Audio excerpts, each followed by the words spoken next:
નમસ્કાર, આપ જોઈ રહ્યા છો સ્પાર્ક ટુડે ન્યૂઝ। આમોદ જીઈબીની ગંભીર બેદરકારી સામે આવી છે। આમોદ જીઈબીનો વિકાસ 20 ફૂટ ઉપરથી 4 ફૂટ નીચે આવી ગયો તેવા સ્થાનિકોના આક્ષેપ છે।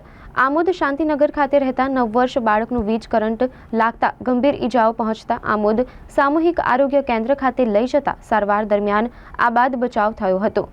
વિષ્ણુભાઈ ખોડાભાઈ વસાવાને વીજ કરંટ લાગતા રાજુભાઈ ભરવાડે લાકડાનો સપાટો મારી જીવ બચાવી લીધો હતો। આમોદ જીઈબી હાય હાયના નારા શાંતિનગરના રહીશોએ સૂત્રોચ્ચાર બોલાવ્યા હતા। નહેરના મુખ્ય માર્ગ ઉપર વહેલામાં વહેલી તકે 4 ફૂટ નીચે આવી ગયેલ વાયરને તાત્કાલિક ઊંચું કરવામાં આવે તેવી સ્થાનિકોની માંગ છે। રાત્રે જો અહીંયાથી કોઈ ભૂલથી અવરજવર કરે તો આ લાઇન ઉપર તેનું મોત નિશ્ચિત છે। તે પ્રકારના દ્રશ્યો અહીંયા જોવા મળે છે।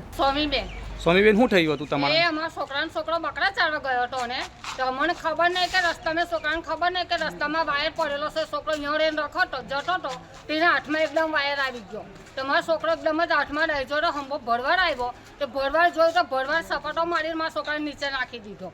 તો સારું કે ટકમાં ભરવાડ હતો ને ભરવાડ ના હોત તો મારો છોકરો ટંટાઈ મરી જાત। આ હિસાબે અમે સરકાર પાસે વિનંતી માંગીએ કે સાહેબ જે તે વાટે અમારા છોકરાને કંઈ ને કંઈ સહાય આલો। અમે ગરીબ માણસ છે, લોકોના બંગલા કરીને કામ કરીને ખાઈએ છીએ। અમારી પાસે કોઈ મિલકત નહીં કે અમારી પાસે કોઈ વસ્તુ નથી એવી।